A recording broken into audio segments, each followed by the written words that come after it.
Bonjour à toutes et à tous, vous êtes bien sur Derrière le Sport pour le 10e Grand Prix de la saison 2010 de Formule 1. Aujourd'hui rendez-vous à Silverstone, le berceau de la Formule 1. Ce 10e rendez-vous de la saison qui marque le basculement dans la deuxième moitié du championnat et c'est Lewis Hamilton qui entame cette deuxième partie de saison en tête du championnat avec une petite avance sur les Red Bull de Mark Webber et Sebastian Vettel.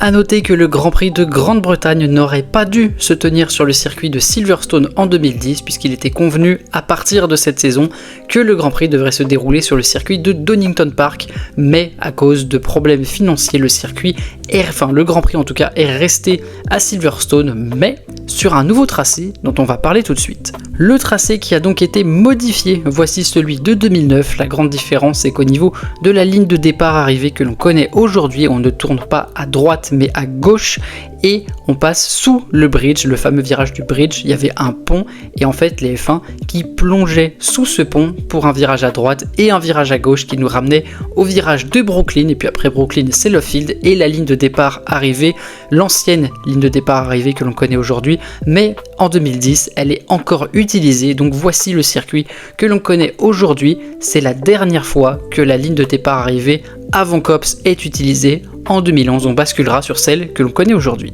Un circuit qui est donc un poil plus long que le précédent puisqu'il fait 5 km 8, 52 tours donc au programme pour ce Grand Prix et un Grand Prix où quelques écuries ont des modifications au niveau de leurs pilotes. Je vous dis quelques écuries parce que Paul Di Resta prend la place de Vittorio Liuzzi pour la première séance d'essai libre ainsi que Fairuz Fauzi à la place de Jarno Trulli chez Lotus, mais le gros changement de ce week-end il se passe chez HRT puisque Sakon Yamamoto est titulaire dans la HRT en lieu et place de Bruno Senna qui retrouvera son siège à Hockenheim dans 2 semaines. A noter également dans les petites écuries que la Virgin amène son plus gros paquet d'améliorations de l'année, tandis que la Lotus stoppe son développement et se concentre à partir de là sur le développement de la voiture de 2011. A noter également que les Red Bull amènent un tout nouvel aileron avant, un aileron avant qui va faire polémique plus tard dans le week-end, mais je vous en reparle très vite. Le plus rapide sur ce nouveau tracé, c'est Sebastian Vettel qui devance Lewis Hamilton de plus de 3 dixièmes. Derrière, à plus de 4 dixièmes, on retrouve Robert Kubica et Mark Webber. À plus de 6 dixièmes, c'est Adrian Sutil qui se classe 5e et Nico Rosberg se classe 6e.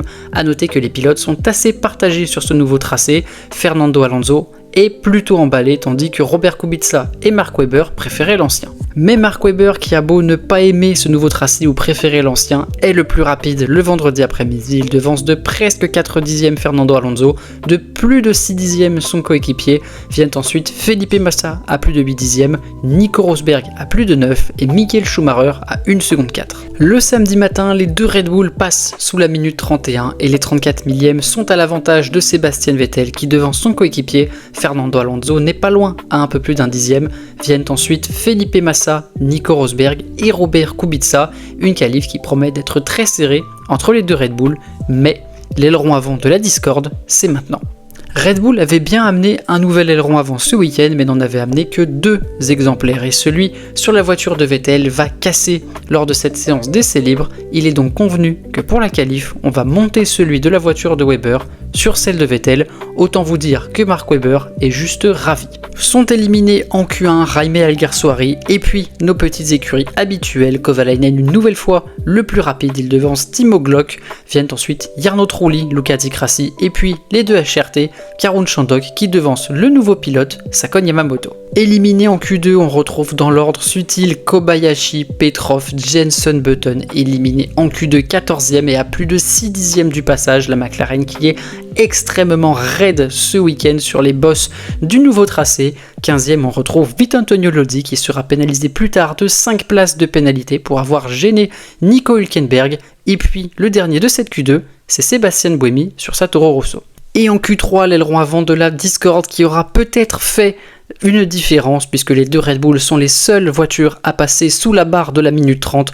Une 29.6 pour Vettel, une 29.7 pour Webber. C'est donc Sébastien Vettel qui se lancera en pole position devant son coéquipier. En deuxième ligne, on retrouve Fernando Alonso et Lewis Hamilton 5e, c'est Nico Rosberg qui devance Robert Kubica.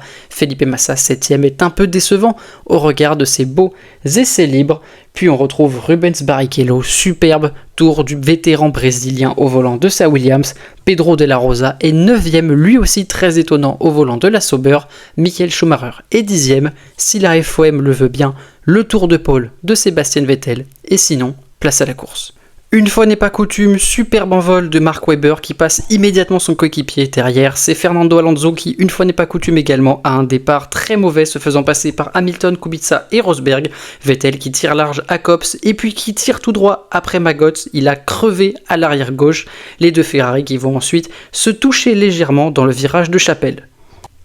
Massa qui avait réussi à se débarrasser de son coéquipier, mais Alonso qui repasse après que Massa soit sorti large au virage de Stowe. Et puis, à la chicane, on se rend compte que Massa a le même problème que Sébastien Vettel, une crevaison. Alors qu'Hamilton met la pression à Mark Webber, l'ordre à la fin du deuxième tour est le suivant: Webber, Hamilton, Kubica, Rosberg, Alonso, Barrichello, Schumacher, Button, Kobayashi, Sutil, Pedro de la Rosa et Vitaly Petrov. En revisionnant le départ en vue aérienne, on se rend compte que Sébastien Vettel a probablement eu un très léger contact avec Lewis Hamilton au virage de Copse. Hamilton qui avait pris un excellent envol et qui est venu par-dessus éliminer l'un de ses rivaux pour le titre. En tête de course, le premier à s'arrêter, c'est Fernando Alonso qui s'arrête donc au 12e tour, imité au tour suivant par Robert Kubica. Nico Rosberg va s'arrêter au 15e tour, Lewis Hamilton au 16e et Mark Webber au 17e.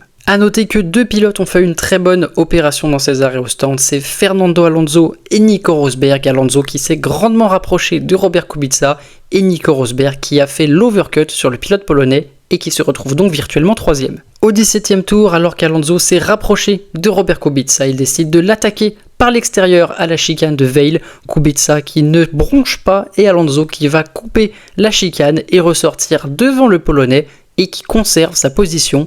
Une enquête est lancée. Au 19e tour, et alors qu'Alonso se rapproche de ses échappements, Nico Rosberg passe Jaime Alguersuari par l'extérieur d'Ambrookland. Le dépassement est juste sublime et il le termine avec la ligne intérieure avant le field. 20e tour, abandon de Robert Kubica, la Renault qui a un problème hydraulique et qui doit rentrer au stand pour abandonner. Cela signifie également que Fernando Alonso n'a plus l'opportunité de laisser passer Kubica. Dans le même temps, Rosberg qui est chassé par Alonso voit un morceau de sa Mercedes s'envoler dans la ligne droite avant Stowe. Au 25e tour, le leader de la course, c'est toujours Mark Webber qui devance de 6 secondes Lewis Hamilton.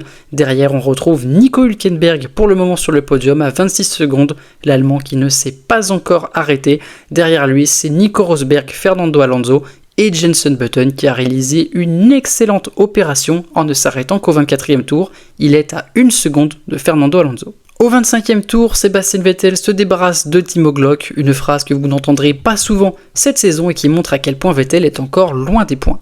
Mais la chance qui va tourner du côté de Sébastien Vettel après qu'un contact a priori anodin entre Adrian Sutil et Pedro de la Rosa se transforme en l'explosion du capot moteur de la Sauber dans la ligne droite avant Stowe, safety car et tout est relancé et tout est perdu pour Fernando Alonso qui au tour d'avant a écopé d'un drive-thru pour avoir coupé la chicane en doublant Robert Kubica. Alguersuari et Liuzzi qui profitent de la safety car pour s'arrêter, changer de pneus et Alonso qui voit donc sa course ruinée. Il demande à la radio s'il peut effectuer sa pénalité pendant la safety car et on lui dit que non, il va devoir l'effectuer après et à la relance, lorsqu'il effectue sa pénalité, il ressort en 16e position. Au 32e tour, il y a beaucoup d'actions en piste, une jolie bataille entre Alguersuari, Hülkenberg et Petrov à laquelle Alonso est spectateur, un contact entre Sutil et Schumacher alors que le pilote de la Force India tente de doubler son compatriote, et puis Sébastien Vettel qui se débarrasse assez agressivement de Felipe Massa à la chicane de Vale. Au 34e tour, Alonso qui se débarrasse assez agressivement de Sébastien Buemi dans l'enchaînement du premier secteur que l'on connaît aujourd'hui, il va se lancer à la chasse de Vittorio Lozzi pour la 14e place. Il retente sur Liuzzi la même manœuvre que celle qu'il avait effectuée sur Buemi, mais cette fois-ci freine trop tard et se rate, l'Italien qui conserve la 14e position. Dans le même temps, Vettel se débarrasse sans effort de Vitaly Petrov, le Russe trop large après le virage d'Abe qui ouvre grand la porte à l'Allemand, Vettel qui est désormais dans les points en 10e position. Sébastien Vettel qui se débarrasse facilement de Nico Hülkenberg au 39e tour, tandis que quelques instants plus tard, Felipe Massa perd sa Ferrari sur le vibreur à Woodcote et recule dans le classement. Au 40e tour, une jolie bataille s'engage entre Baby Schumi et Schumacher, Sébastien Vettel qui attaque et Michael Schumacher qui répond, mais Vettel qui finit par prendre la ligne intérieure à Woodcote pour passer son aîné. Au 44e tour, Vettel qui s'attaque à Adrian Sutil, mais le pilote de la Force India qui résiste, Vettel reste en 8e position. À 3 tours du but, alors qu'Alonso s'attaque à Liuzzi, l'Italien se rabat sur l'Espagnol et crève le pneu de la Ferrari, Alonso qui rentre au stand, ça aura été une course cauchemar pour lui. Au 52e tour, Vettel en a marre de la Force India d'Adrian Sutil, il prend l'intérieur dans le premier secteur qu'on connaît aujourd'hui et pousse l'Allemand tout simplement, voilà, il n'y a pas d'autre mot, il y a un contact, il le dégage, il prend la 7e position de manière très musclée, mais d'après la FIA, ça joue. 52e et dernier tour, victoire de Mark Webber à Silverstone, l'Australien qui remporte sa 3e course de la saison et qui devance Lewis Hamilton. 3e, on retrouve Nico Rosberg qui aura tenu pendant toute la deuxième partie de course Jenson Button, le Britannique qui sera néanmoins heureux de terminer 4e en étant parti 14e. 5e, on retrouve Rubens Barrichello, auteur d'une superbe course sur sa Williams. Même chose pour Kobayashi, 6e qui enchaîne après sa performance à Valencia. 7e, Vettel pourra également s'estimer heureux après sa crevaison du premier tour. 8e, on retrouve Adrian Sutil qui devance Michael Schumacher et Nico Hülkenberg. Et dans son in-lap, Mark Webber qui va tirer une balle en direction de son écurie, l'une de ses plus belles radios. Je vous laisse profiter et je vous fais la traduction ensuite. Fantastique les gars, pas mal pour un pilote numéro 2. Mark Webber qui avec cette radio sort toute la frustration qu'il a accumulée depuis le samedi matin. Je vous avais pas montré également, mais voici l'image de Mark Webber en conférence de presse après la séance de qualification qui avait passé sa colère sur son verre d'eau et qui en conférence de presse d'après-course dira qu'il n'aurait jamais signé un contrat pour 2011 avec Red Bull s'il savait qu'il se fait traiter de cette façon. Donc voilà. L'ambiance n'est pas au beau fixe entre Mark Webber et son écurie. Pour Ferrari et Alonso, en revanche, ça aura été la douche froide pendant cette course. C'est la première fois de la saison que l'écurie italienne ne marque aucun point durant une course, mais ils acceptent leur pénalité et envoient également une petite bastos à la FIA au passage en disant que si des pénalités dures doivent être appliquées, eh bien elles l'ont bien été, en référence à Hamilton qui a eu sa pénalité après la safety car au Grand Prix d'Europe. Au classement pilote, Lewis Hamilton est toujours leader du championnat du monde. Il a 12 points d'avance sur son coéquipier. 3e, on retrouve Mark Webber qui remonte et qui grappille sur les deux Anglais. 4e, c'est Sébastien Vettel qui perd donc sa 3e place au profit de son coéquipier, tandis qu'en 5e position, Fernando Alonso est désormais bien décroché du train de tête et est même menacé par Nico Rosberg qui n'est que 8 points derrière lui. Robert Kubica 7e pourra être déçu, lui qui avait un podium ou à minima une 4e, 5e place dans la pocket. Felipe Massa est 8e et lui aussi commence à être bien décroché, tandis que derrière, Michael Schumacher et Adrian Sutil sont roue dans roue aux 9e et 10e position. Au classement constructeur, 29 points d'écart entre McLaren et Red Bull. Ferrari qui est désormais complètement décroché de la course au championnat constructeur et est très esselé en 3e position. 4e, c'est la même chose pour Mercedes qui possède une avance confortable sur Renault 5e, qui possède elle-même une avance confortable sur Force India 6e. Williams 7e ne semble pas en mesure d'inquiéter les Force India, tandis que derrière, la 8e place va être assez acharnée entre BMW et Toro Rosso. Merci à tous d'avoir suivi cette course plutôt intéressante, surtout quand il y a du drama, on adore le drama. Donc si cette course vous a plu, n'hésitez pas à liker la vidéo, à la partager, à la commenter, à vous abonner à la chaîne pour ne rien rater du prochain débrief qui sera dans 2 semaines à Hockenheim, une course où il y aura également un petit peu de piquant, je ne vous en dis pas plus, il faudra être là. Quant à moi, je vous dis à très vite pour une nouvelle vidéo. Ciao ciao.